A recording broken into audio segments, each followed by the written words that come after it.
our earnings conference call. I hope you have had a chance to review our results presentation for the second quarter and a half yearly ended June 30th, 2026. We are pleased to report a strong performance during this quarter. Across our markets, consolidated sales volume grew by 19.8% and together with improved realizations translated into 20.4% increase in net revenue from operations. EBITDA increased by 17.2% to rupees 23,430.4 million in quarter 2 2026. In India, we saw healthy volume growth in 20s since the onset of the season, that is from March onwards, except for the month of April, which was about flat, resulting in overall volume growth for the quarter of 14.4%. Our expanded manufacturing footprint, extensive distribution network, and continued investments in chilling infrastructure continue to drive growth. We also extended our exclusive bottling and trademark license agreement with PepsiCo in India until April 2049 and removed the earlier restrictions requiring VBL to operate solely as the SVV for PepsiCo business, strengthening our long-term partnership and creating greater operational flexibility to pursue opportunities that can deliver scale and synergies. We also entered a strategic alliance with Asahi Group Holdings to introduce the iconic Calpis brand in India, marking our entry into the value-added fermented dairy beverage category. The international business maintained strong momentum. Twiza in South Africa helped overcoming capacity constraints while strengthening our manufacturing footprint and route to market capabilities in South Africa.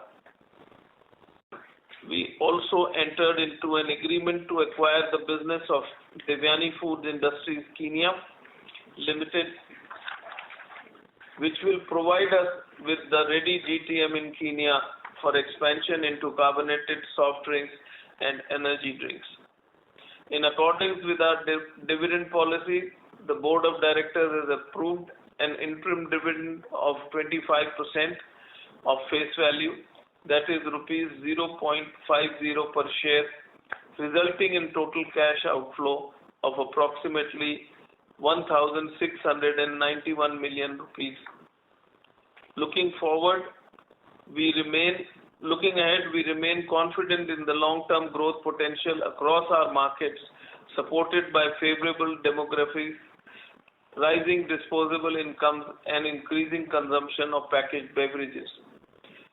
With adequate capacities, growing and diversified portfolio, strong partnerships, and an extensive distribution network, we are all well positioned to deliver sustained and profitable growth and creating long-term value for all our stakeholders.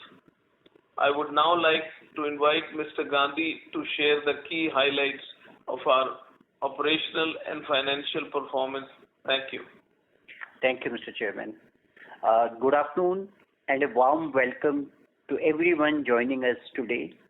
Let me provide an overview of the financial performance for the second quarter and half year ended 30th June 2026. Revenue from operations net of excise and GST stood at rupees 84,512 million in Q2 of 2026, up 20.4% year-on-year. For H1 2026, revenue increased by 19.4% to 150,254 million. Growth during the quarter was primarily supported by a 19.8% increase in consolidated sales volume to the level of 466.7 million cases. As mentioned by Chairman, in India we saw healthy volume growth in 20s since the onset of the season, with the exception of course of April. International markets also delivered healthy growth with volumes increasing by 38.4%, including the contribution of 11.8 million cases from Twiza in South Africa. Net realization per case, beverages at the consolidated level improved by 1.2%, supported by better realizations in international territories. Gross margin improved by 44 basis points year-on-year to 50%, supported by a higher mix of international business.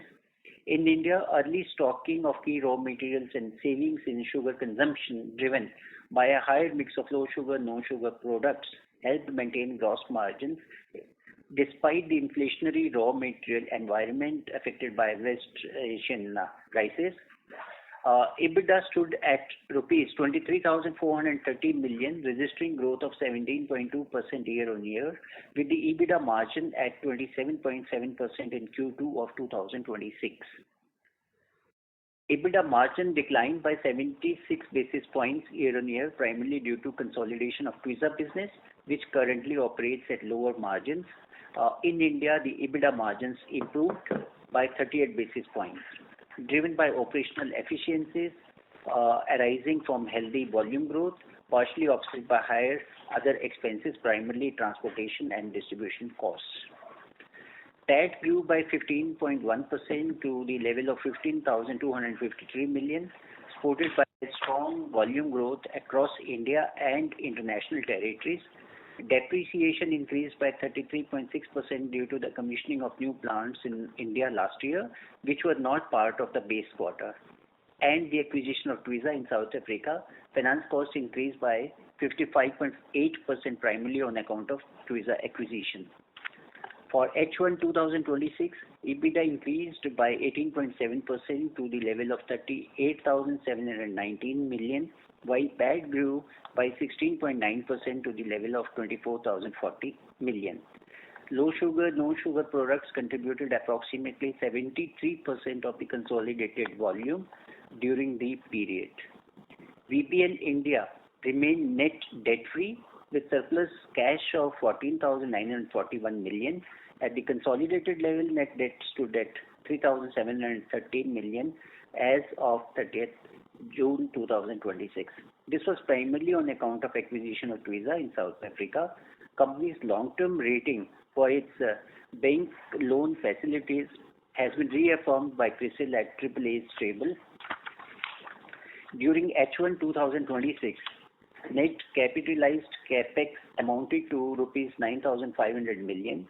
This included 200 crores or 2,000 million towards brownfield expansion in India, including value-added dairy beverages line at Supa, and 1,000 million towards snack manufacturing plant in Zimbabwe, and 4,000 million towards market infrastructure, including busy coolers, glass bottles, pallets, and vehicles, etc. The balance was attributable to foreign exchange fluctuations.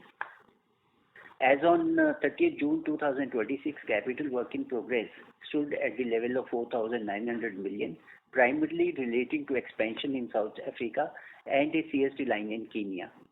In addition, inorganic capex of rupees 11,314 million was incurred towards the acquisition of Twiza Limited in South Africa. Looking ahead, we remain focused on sustaining our growth trajectory by leveraging our expanded capacities, diversified portfolio, and extensive distribution network.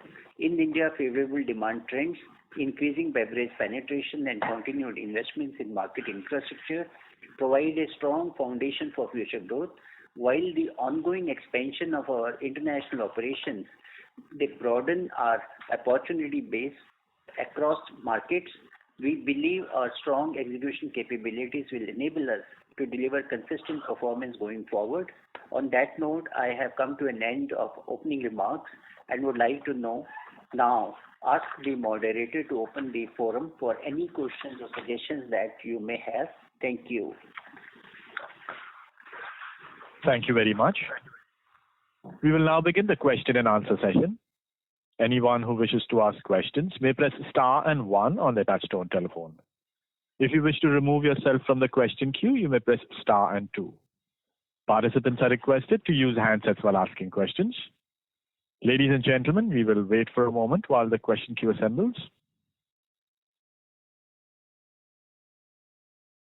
The first question is from Abneesh Roy from Nuvama. Please go ahead. So thank you. My first question is on the demand side in India. So if you could tell us on 10 rupee price point, is there any further scale up for your business and outlook on that? Second is when I see the quarter number, clearly April was challenging for the category. But if I see Campa Cola's numbers, they claim to have achieved 50% of FY26 sales in same quarter. So if you could tell us if the rain impact was more in your geographies, because that could be the reason. So that's my first question. Thank you. So let me answer that. Hello? Yeah, go ahead. Yeah, so let me answer that. We have not scaled up rupees 10 significantly. So if you see our growth, right, which is March onwards, we are growing healthily 20% plus, right? Even, post June, we're looking at a 20% plus growth, at least minimum. So the 10 rupee is a non-profitable category for us. And as long as we're delivering 20% plus growth in most of our markets, we're pretty happy with those growths. And long-term sustainability is not there. Yes, certain markets, we are obviously pushing 10 rupees, but it's not a very big mix for us as yet in our portfolio. So that's the first thing. Sorry, what was your second question? That Campa is growing and... Campa is growing. I think, the positioning what we've always taken is that, Campa at that price point will grow because there's a certain population which is not, able to, access or have access to the price points, right, in terms of consumption. So Campa is growing, the rupees 10 is growing, maybe they're eating out local brands as well at the same time, but in our markets, at least we are seeing that we are growing at the same time as well with our price points. So I'm sure a lot of new people are getting recruited in the category as well at rupees 10, hence they could be getting a lot of volume from there. They could be eating a lot of B brands as well, which is significant in a lot of our markets as an industry base. And, we are seeing good growth in terms of where we are, apart from April where the El Nino effect was there heavily. Also, I think Campa is expanding their territory. So I think it's very difficult to analyze the growth is coming from the same territory or for an expanding territory. Sure, thanks. So one follow-up here, essentially. So if I see because of Campa, the entire industry is offering more grammage at the same SKU. So even for your SKU at 20, there is more grammage. Yeah. So if I marry the volume growth of say 14% or 13% and this kind of a grammage growth, could you comment on how much is the pack difference versus earlier? So because that will give us one metric of the consumption, because if you add grammage, your volume growth will be benefiting because of that. If you could comment on pack growth. Yeah, but that, I think, we keep on changing our pack sizes. So we always look at and announce our details are based on 8 ounce, and which is what we base it on. And all our territories are all somewhere we downsize, somewhere we upsize. So these will continue in the whole business. But overall, we are growing in pack size as well as overall 8 ounce. Abneesh, as Chairman, mentioned, everything is tracked in 8 ounce basis. If my realization has not come down per 8 ounce case, my EBITDA or the gross margin has not come down. So that's immaterial. Basically, the idea is to give the benefit to the ultimate consumer instead of giving to the trade or otherwise, and neutralize the newcomers coming, giving the product at cheaper price. So that's why we are continuing from the onset of this, with the exception of April, growing with the 20% plus from the beginning. So that's the biggest indicator. So thank you. My second and last question is on the Economic Times article which came 4 days back. So I wanted more clarity on that article and focus of the group and company on Alcobev in India. So that article says that the group has hired from Diageo very senior person to head the group's beverage footprint. So I wanted to understand, is Varun also going to participate in this? Because clearly you have expanded your agreement with Pepsi to go beyond soft drinks. So, and this article also says on bidding for Bira. So if you could address this Alcobev entry in India, what are the long-term plans for the company specifically? Yeah. Well, at the moment, we are not, we are still looking at what are the categories we would expand. We are hiring some people to look at new ventures, new possibilities, but it's too early. We have just got the clearance with Pepsi, and we are not looking at Bira. And Prathamesh is for group or for company? It's for the group. It's for the group. So he will be helping us in a lot of other things. It's not alcohol only. Sure. Thank you. That's all from my side. Yeah. Thank you. The next question is from Aditya Suman from CLSA. Please go ahead. Yeah, hi. Good afternoon. So two questions.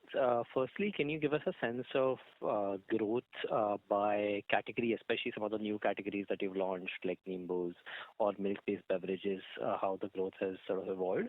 And is there any meaningful difference between those categories and carbonated beverages? And second, we've seen that during the sort of GST changes end of last year, we saw a meaningful change in some of the beverage categories where the GST has come down, but in carbonated beverages not so much. So is that leading to any sort of differences in category level growth?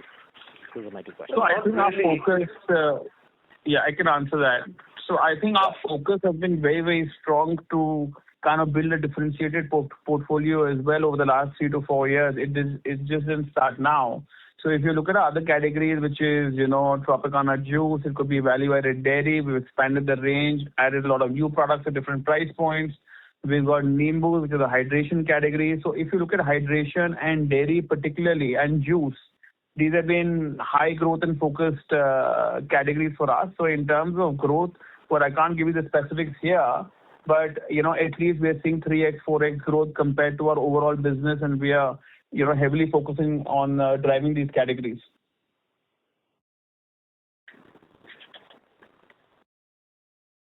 Hello? Yeah, no, that's very clear. And maybe if you can just answer on the GST effect, any sort of the meaningful positive effect on the other businesses? So I can also give you some numbers for your comfort. That VAT is growing at over 40% for us, and Nimbus is growing at more than 30% for us. Very clear. Thank you. Yeah. Thank you. Yeah. What was the other question? Any other question?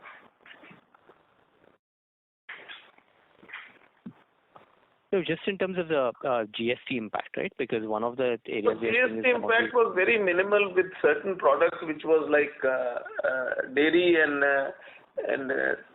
Nimbus water and soda. Water and soda. So we are seeing growth, and we were, because of the the geopolitical issues, the pricing, some of these categories would have had to be taken up, but because of this, it has helped, and we are now sustaining the prices and continuing to be able to sell at the old prices, which is helping us grow the business. Very clear. And since you talked about sort of the geopolitical issues, just to follow up here, in terms of raw materials, last quarter you indicated that obviously you had sufficient supplies of input materials to run through sort of 2Q. From here, how do you see that play out? We keep buying, so we don't dry ourselves, just because. So we have now made sure that we have enough material for Q3, but obviously there is an impact of cost, and which has got mixed with so we average our cost price, and we have taken part of it in the second quarter also, and the balance would come in the third quarter. So our pricing would remain same, and overall effect would not be large because we have averaged out the pricing. Understand. That's very clear. So some of the effect has already come in 2Q. Yes, reasonable portion, because we've averaged it and we have got enough stock for quarter three, so we acquired more goods at higher price, but we averaged out the price of in the second quarter. Aditya, basically the COGS and the inventory valuation is not on FIFO, it's on average costing. So the purchases which were earlier opening stock, which was sufficient to cover for the quarter, although consumption might have happened of that, but the pricing to the P&L goes based upon the average. Because in the last quarter also we purchased and kept sufficiently the inventory for ongoing quarter also. As Varun mentioned, we are continuing to grow at the same percentage from the onset of the season. We are growing with the exception of March when healthy 20s. So this inventory is going to be really useful and handy, and at average price, which may be actually lower than the today's price, but it's average price because part of this is booked in the P&L of last quarter, is going to be helpful. So there won't be any surprises on that account. No, very clear. Thank you. Thank you. The next question is from Anand Shah from Axis Capital. Please go ahead. Yeah, hi sir. Thanks for the opportunity. Just two questions. Firstly, any sense you can share on the industry growth, how it has been this time? I mean, general broader view as to how industry would have grown in volumes. And second, also on international part, I mean, you've seen quite a strong growth. Even if I take out Tweedza, is more than 25% growth YOY.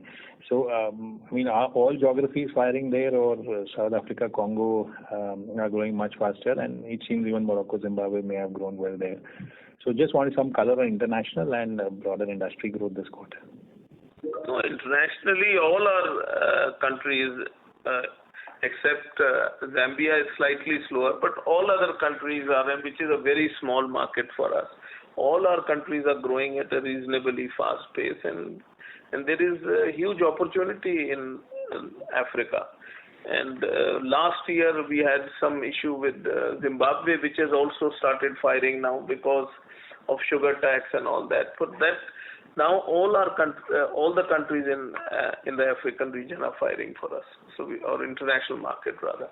So we see good potential going forward, and we are expanding in the African continent.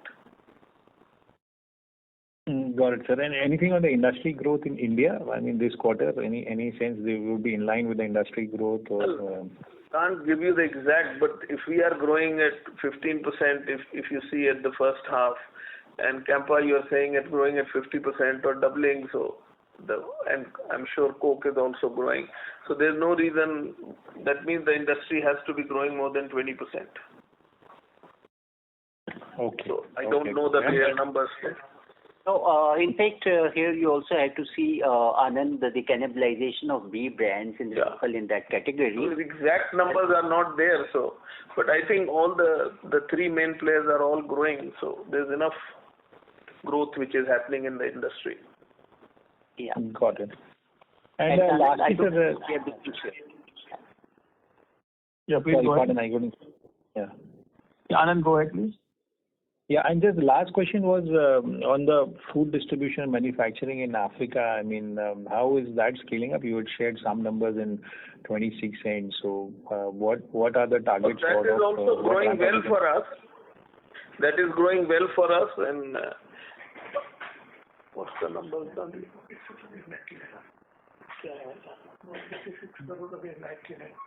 146 against 99. 146 against 99. So about 50%. That is growing at about 50%. Okay. Thanks a lot, sir. Thank you. Thank you. Thank you. The next question is from Siddesh Deshmukh from IIFL Capital. Please go ahead. Hi, sir. This is Percy Panthaki here. Sir, just wanted to understand, I mean, in the past we have said that we should grow the India business at kind of a low double-digit kind of a number. But at that time, basically the competitive dynamic was different. Campa was not there or had just entered, and Coca-Cola also was probably losing share at that point of time. Now both these players are ramping up quite materially. So even if we assume that the industry grows at, let's say, a low double-digit number, would that still mean that we as a company can achieve that kind of a growth? Yeah, I don't see any reason. And if you see in the first half, we have grown at close to 15%, 14.4%.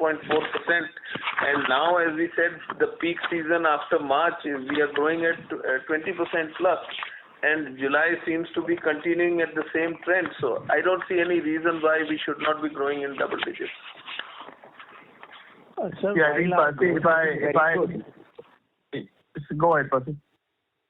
Yeah. I'm saying while our growth has been very good, one must also be cognizant that it has come on a very favorable base. If I look at the 2-year CAGR, the quarter for India has seen a 3% kind of a growth. Even if I look at a 3-year CAGR, our growth is in single digit this quarter. So the question is just in reference to context of we can't look at quarters. See, we can't look at a quarter. This quarter is always the rains can be little, like July is looking very good now. So maybe because the other part was little heavier rains. So it keeps changing a little bit up and down. So very difficult to base it on quarter. You have to look at a yearly basis. Yeah, I'll add another thing, Percy. See what's happening with the whole El Nino effect as well. If I tell you 2024 and below, before, May used to contribute almost 15% of our business. Now, if you see 25, 26 this year as well, because of El Nino effect, May is not contributing 15%. So the seasonality on the overall business is also changing. And if you see April, where it heavily rained, even May for us this year, we saw some effect of the El Nino in May as well, even though May we grew handsomely. Now, each month when the weather impact is not there, I mean, the kind of growth we are seeing are fabulous. High double-digit growth is what we are seeing. So essentially, it is the weather impact which is holding it back. The month we are not seeing weather impact. And if you compare the last 3-year CAGR growth or from 24, we are growing heavy double digits on those months. Understood. Second question on margins, again, for the India business, but also to an extent for the consolidated business as well. If we have to maintain EBITDA margins largely on a YOY basis going ahead, up to what level of crude we are confident that we can maintain the margins? No, we can comfortably maintain our margins even in a year which is the worst year in the geopolitical reasons, and all the costings has gone up. Internationally, here transportation cost has gone up. We have still been able to maintain our margins, and so when the war stops or all these issues come down, our margins cannot get worse. It will only get better. So we are not worried about, and we have never said our margins will be higher than X percentage, which we are maintaining and more than comfortably doing that. Sure, sir. Understood. That's all from me. Thanks and all the best. Thank you. Thank you. The next question is from Jay Doshi from Kotak. Please go ahead. Yeah, hi. Thanks for the opportunity. I've got 2 questions. First one is, could you comment a little bit on what's happening at the industry level in energy drinks? How has the industry body responded to, and have you seen any impact at all on I think there's a temporary effect because I think if there was a confusion created without giving a clear direction, and now we've got the clear direction. So in June and July it affected little bit, but going forward there is going to be no effect. They just want the word energy to be taken away, which does not change anything for us. So it was a very small. Yeah, I think what has happened in this is due to the confusion of the category in India, since energy was not a category which was registered with FSSAI. Hence, they had come after to say that, listen, you cannot use energy, and the positioning of energy, what you guys are doing. Now, like the chairman mentioned, we've removed energy and, the industry has done it. But what we have seen is that even though there's been a temporary dip in the mix of energy, we are seeing all of that volume has shifted to CSD. But now, as the new labels are out in the market for us, we are seeing the uptake back into energy in terms of, back into Sting as a brand for us. And the volumes are coming back. And you don't foresee any further regulatory challenges or anything, right? So this is sorted for now? They have come out with a clear guideline that we should have the word energy removed within next 90 days. Understood. Second question is, we picked up that Campa has reduced, 10 rupee SKU size to 150 ml from 200 ml, which kind of suggests that they are also, making an attempt to upgrade the consumer to 20 rupee price point because they continue to offer to 500 ml at 20 rupee. Now, you have responded with upsizing over the past 6-9 months. So what, are you able to sort of see any change in your market share trends, at that 20 rupee price point after increasing the volumes from 250 to 400 ml? Because the gap has significantly narrowed versus, Campa now at 20 rupee. No, that's why it's looking positive, and that's why we are confident of the growth to continue, and we are showing growth, and we accept that 1 month, as we are saying, if we can grow healthily 20% and above, there's nothing better we can look at. See, Jay, the way we're looking at the business right now, I know there's been a lot of chatter around, 10 rupee category and, Campa's launching it. What should you do? There are already B brands that are selling at 10 rupees, which have been selling for the last 10 years. What our focus out here is to build a profitable business and deliver the right growth.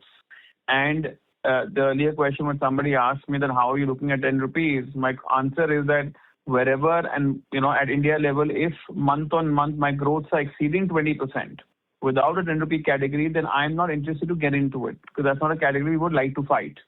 And today, that's what we are seeing on month, apart from April, like we mentioned, we are not, because this is, the El Nino effect, we did not get a growth in April, but other months we are growing 20% plus.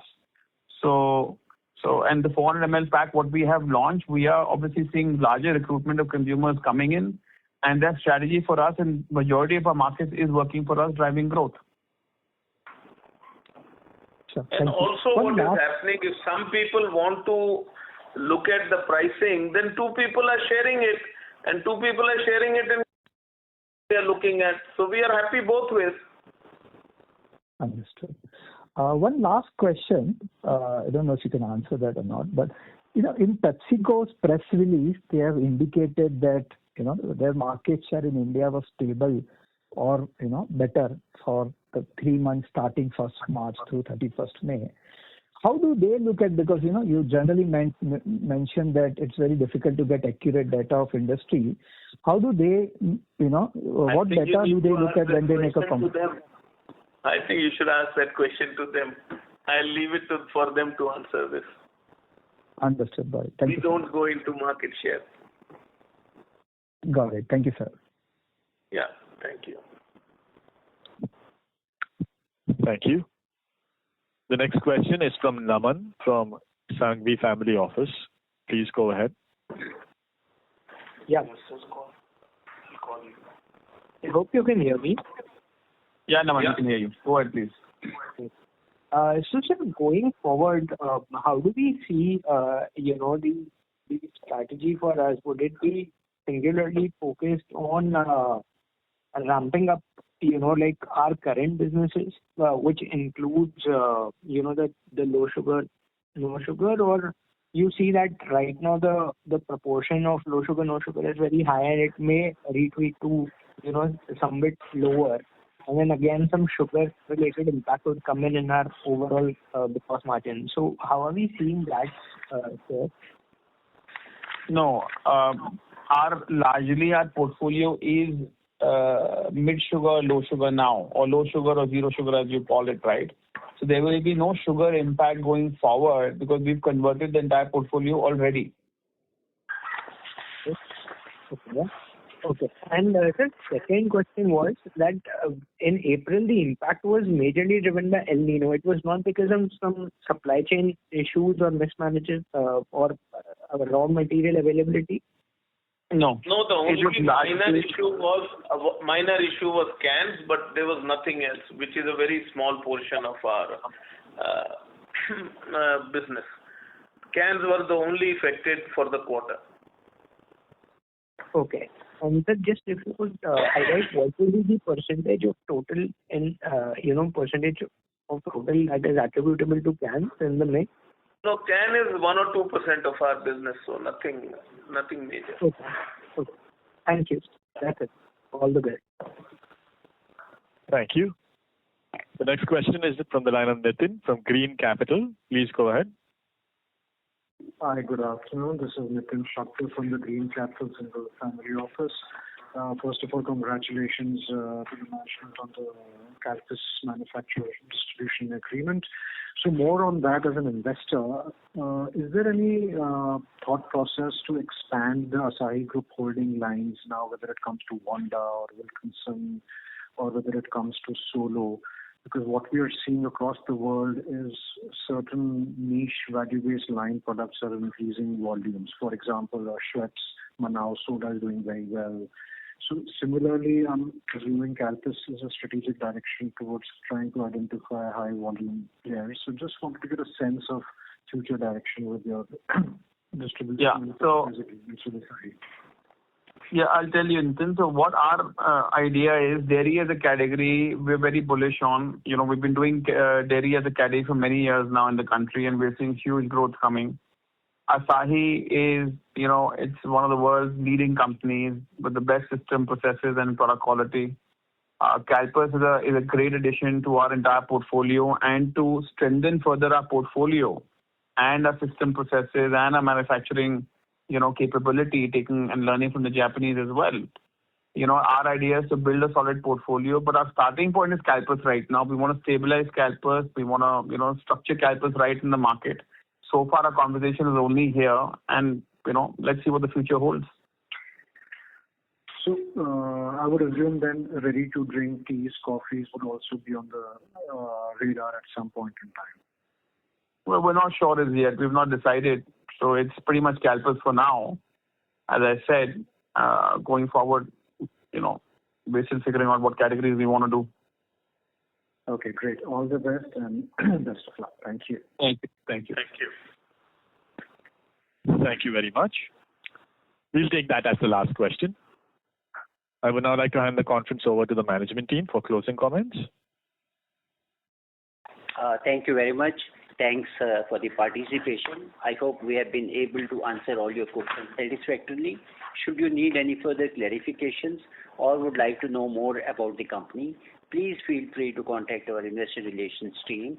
Thank you once again for your interest and support, for taking the time to join us on this call. Look forward to interacting with you soon. Thank you. Thank you very much. On behalf of Varun Beverages Limited, that concludes this conference. Thank you for joining us, ladies and gentlemen. You may now disconnect your lines.